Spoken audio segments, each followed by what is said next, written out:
Welcome to the Hello Irlandia Weekly News. We bring you all the key news stories in and about Poland. The main developments over the past week have included Polish leaders use overseas visits ahead of President Biden's trip to the country next week to lobby for further military support to Ukraine. Leading UK newspaper, The Times, hails Poland's role in becoming a European leader over Ukraine and an emerging military power. Inflation in Poland hit 17.2% in January, as the recent downward trend is halted, and 4 fugitives from justice in Poland are extradited from Ireland on board a Polish military aircraft. With the first anniversary of Russia's full-scale invasion of Ukraine fast approaching on next Friday, the conflict in our eastern neighbour dominated developments in Poland this week. This was in the context of both the announcement that US President Joe Biden will visit Poland next Tuesday and Wednesday, and foreign trips by top Polish leaders, which they use to press for further Western military support to Ukraine. US National Security spokesperson John Kirby has said that Biden's trip to Ukraine will focus on bilateral cooperation between the US and Poland, and further efforts to support Ukraine, which is thought to be facing an imminent Russian counteroffensive. On Friday, Kirby said that during his trip to Poland, Biden will thank President Duda and, in fact, the Polish people for the $3.8 billion in military and humanitarian assistance that they have provided to Ukraine over the past year, and for all the efforts that the Polish people have done to generously welcome more than 1.5 million refugees from Ukraine. Biden is scheduled to arrive in Warsaw on Tuesday morning, on a 2-day visit, the highlight of which will be a speech on Tuesday afternoon at the Royal Castle, focused on the situation in Ukraine. He'll also have talks with President Andrzej Duda, as well as other Polish government leaders. On Wednesday, Biden will participate in a summit meeting with the leaders of the so-called Bucharest Nine, comprising countries on the eastern flank of NATO. Speaking ahead of the visit, Duda said on Thursday that he will ask Biden to station more US troops in Poland, as well as increase the storage of military equipment in the country. He told TVP Info News that enhanced stockpiling of weaponry would be an additional security guarantee for Poland and would facilitate the faster movement of troops in the event of a threat. President Duda was warmly greeted in the UK, where on Thursday he met with Prime Minister Rishi Sunak and on Friday had an audience with King Charles III. The changed perception of Poland, arising from the country's stance over the war in Ukraine, was evidenced by an article in the Times newspaper on Thursday, under the headline, "Gung Ho Poland is becoming a military leader in Europe." The article, by the paper's diplomatic editor, Roger Boyes, had the subheading, "The Franco-German axis is tired, and NATO is looking eastwards." Whatever about the use of the term gung ho, the article lauds Poland for providing leadership in support of Ukraine, while Europe's traditional leaders, France and Germany, dithered. It also highlights Poland's commitment to strengthening its own defences.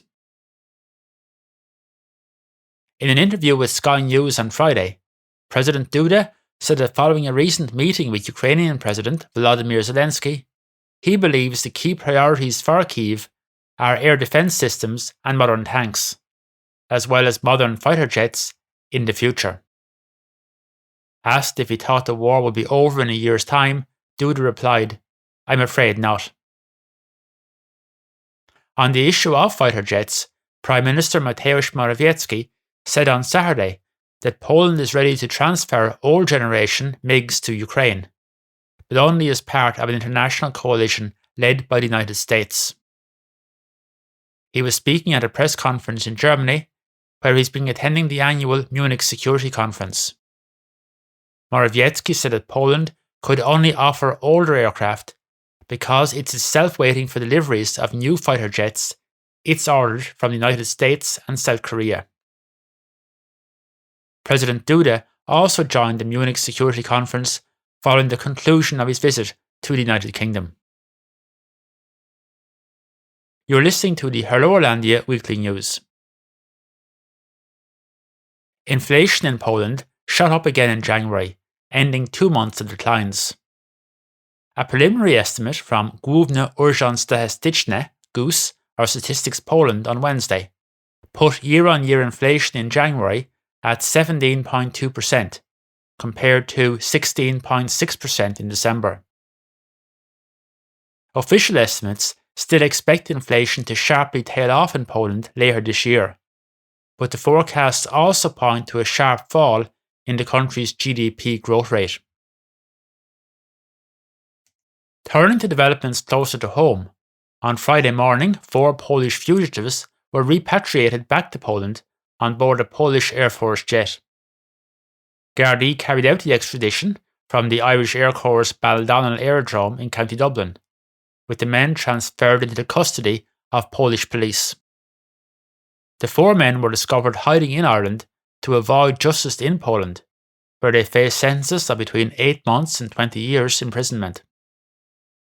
In the circumstances of this case, the authorities deemed it safer to utilise military transport rather than a standard commercial flight. Among the men returned to Poland is Emil Pompa, 35, who is facing 20 years imprisonment for kidnapping and robbery, and Grzegorz Jeszak, 45, who is facing a 9-year sentence for kidnapping and fraud.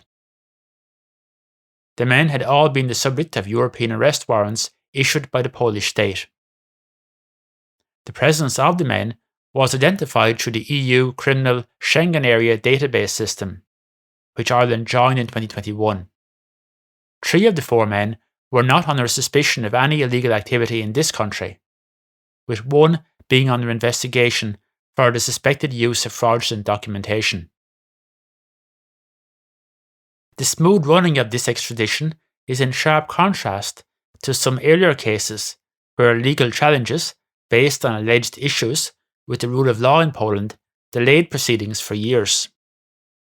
Detective Superintendent Michael Mullen from the Garda Extradition Unit commented that this successful operation highlights strong international cooperation between An Garda Síochána and international partners, resulting in the removal of fugitives who posed a risk to communities in Ireland. He added that this operation also highlights the continued commitment of domestic stakeholders, including the Department of Justice, the Defence Forces, and the Irish Prison Service, all of whom work in tandem to ensure wanted fugitives are brought to justice. Poland is this weekend facing strong winds, with firefighters being called out to deal with fallen trees and other damage from the elements, mostly in the western part of the country.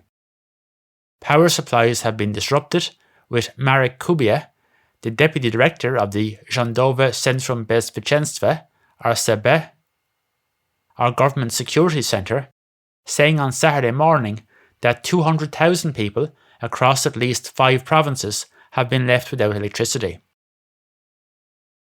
People have been urged via text messages from the RCB on Friday afternoon to avoid open spaces and secure any items which could be blown away. Finally, I do hope they didn't overindulge too much on Thursday, which was, of course, Tłusty Czwartek, or Fat Thursday, a day when Poles feel free to eat as much sweet things as humanly possible, most especially, of course, pączki. It's estimated that in Poland around 100 million of the donuts were consumed on the day, an average of 2.5 for every person in the country. It's said that the ideal pączek weighs between 55 and 70 grams and contains a hefty 400 calories. Just remember, of course, that Ash Wednesday next week is the beginning of Lent. I'm mostly looking forward to Pancake Tuesday. That's all from the Irlandia Weekly News for this week. Thank you for listening, and we look forward to bringing you more news and information next week.